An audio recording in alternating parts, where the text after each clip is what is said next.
The healing energies, as you watch this, you are now being healed. You are now being healed. You are getting younger. You are getting happier. You are starting to erase all bad memories, all bad habits. The power in me to the power in you.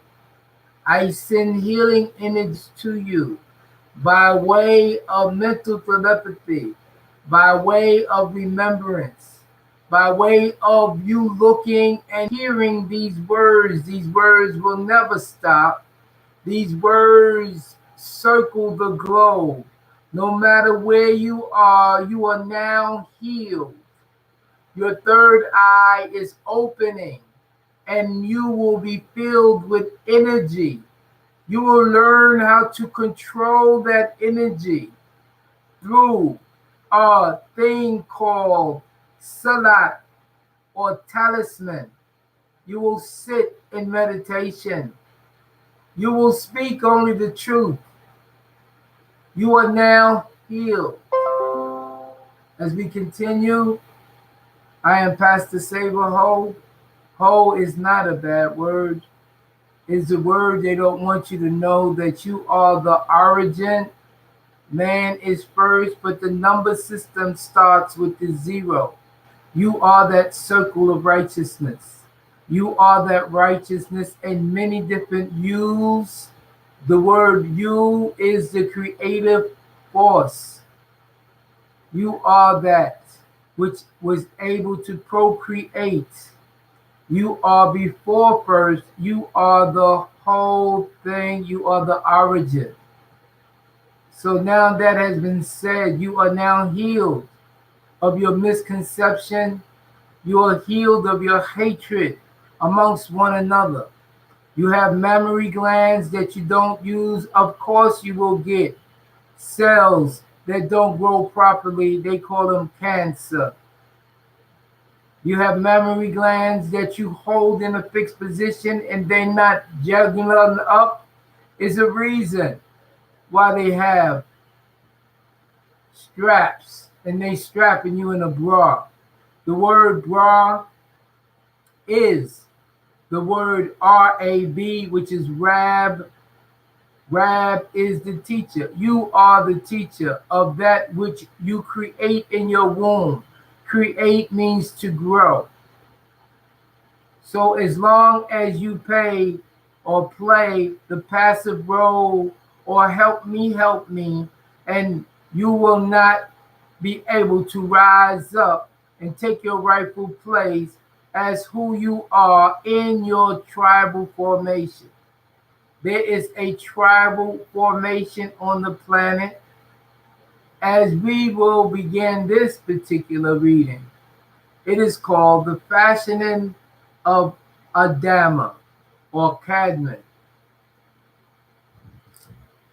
Lo, all those beings who were fashioned by the command of the Most High Anu, seek knowledge even unto the grave, if you but know what is good for you. I speak to you, you must take this knowledge with a full understanding. Listen to me, O beings of the ground, Adamah, Anu, Elyon, Elyon, the most glorified and exalted, sent the Anunnaki from the four corners of the planet Earth to fetch soil for the flesh of your father, who is called Adam, for he was an earthling, and Zaka, for he is to remember. Yet his name is Kadmon, to be fashioned at the four rivers. They were the Anunnaki scientists, were Gabriel Saduk, Michael Saduk, Israel Saduk, and Israel Saduk. Israfi El Saduk and Israel Saduk.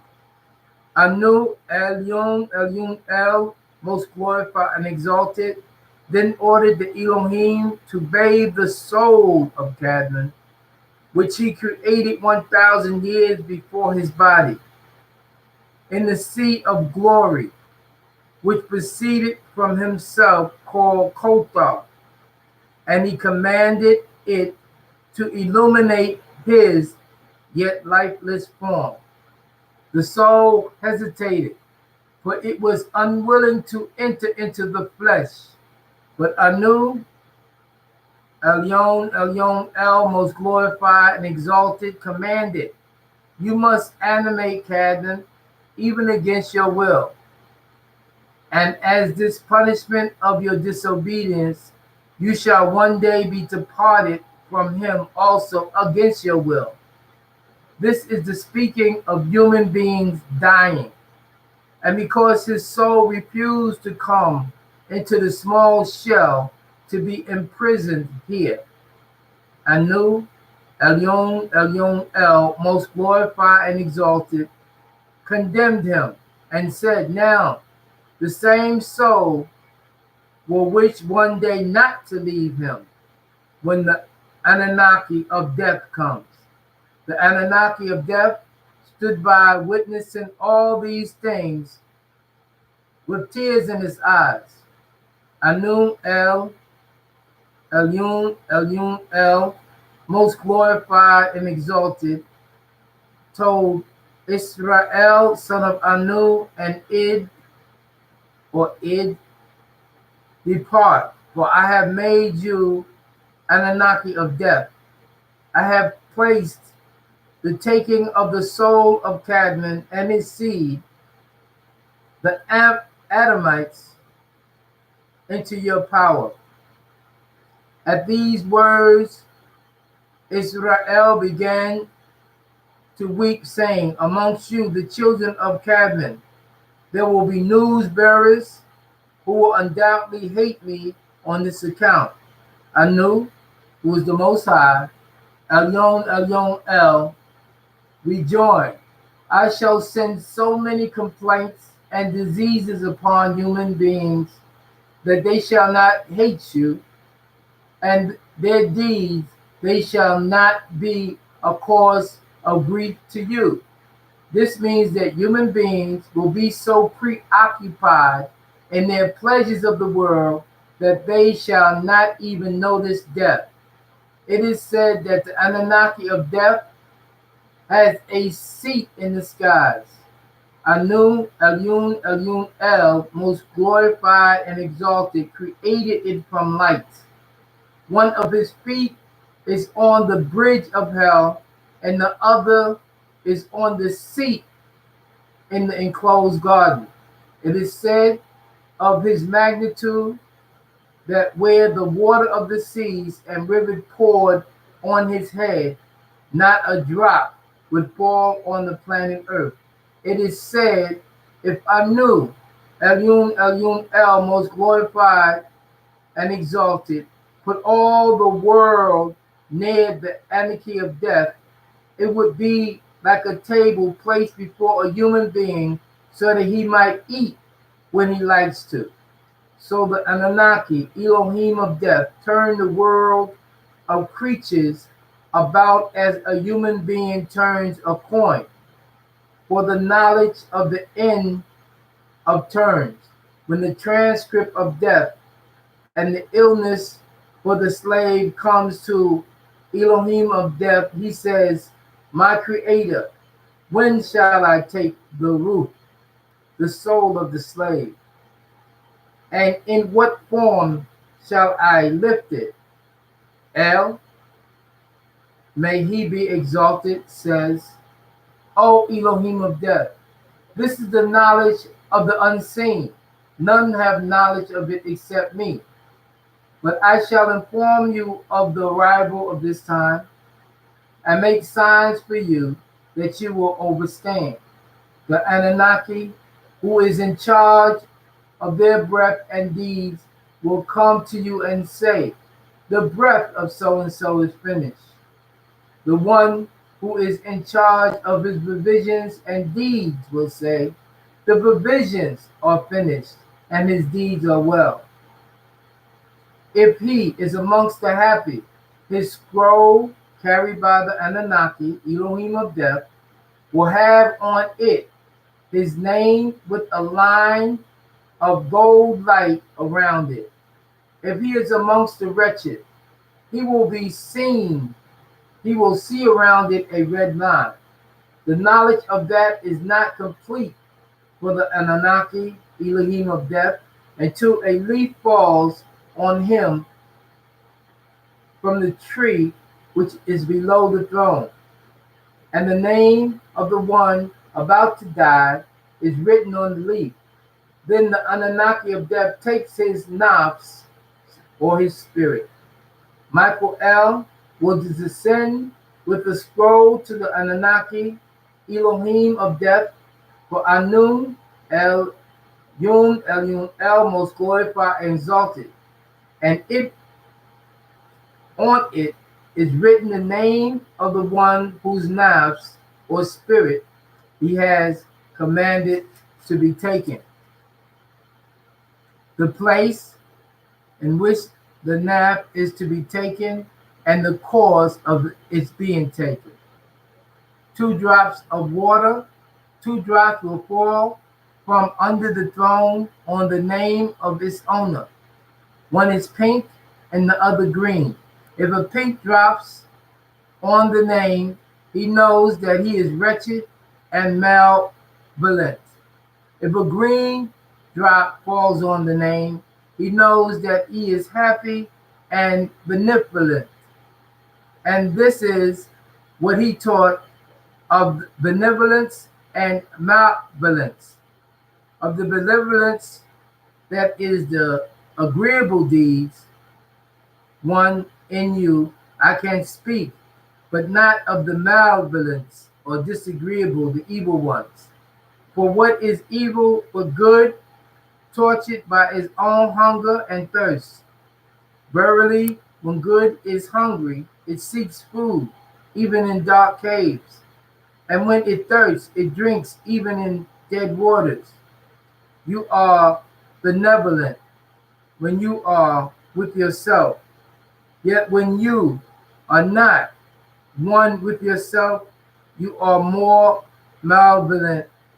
For a divided house is not a den of thieves, it is only a divided house. A slip without rudder may wander aimlessly amongst perilous isles, yet sink not to the bottom. You are benevolent when you strive to give of yourself, yet you are not malevolent when you seek gain for yourself. For when you strive for gain, you are but a fool that clings to the planet Earth and sucks at her. The fruit cannot say to the root, be like me ripe and full, ever giving of your abundance.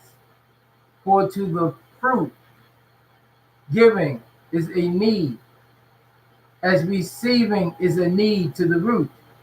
You are benevolent when you are fully awoke in your speech, yet you are not malevolent when you sleep while your tongue saggeth without purpose. And even stumbling speech may strengthen a weak tongue. You are good when you walk to your good firmly and with your bold steps, yet you are not malevolent when you go thither limping. Even those who limp go not backwards, but you who are strong and swift, see that you do not limp before the lame. The meaning is kindness. You are benevolent in countless ways. You are not malevolent when you are not benevolent. You are only loitering and sluggard. Pity, the stages cannot teach swiftness to the turtle. And your longing of your giant self flies your goodness. And that longing in all of you But in some of you, that longing is torrent, rushing with the might in the sea, carrying the secrets of the hillsides and the songs of the forest. And in others, it is a flat stream that looses itself in angles and bends and lingers before it reaches the shore. But let not him who longs much say to him, long little. Wherefore are you slow at halting? For the truly benevolent ask not the naked, where is your garment?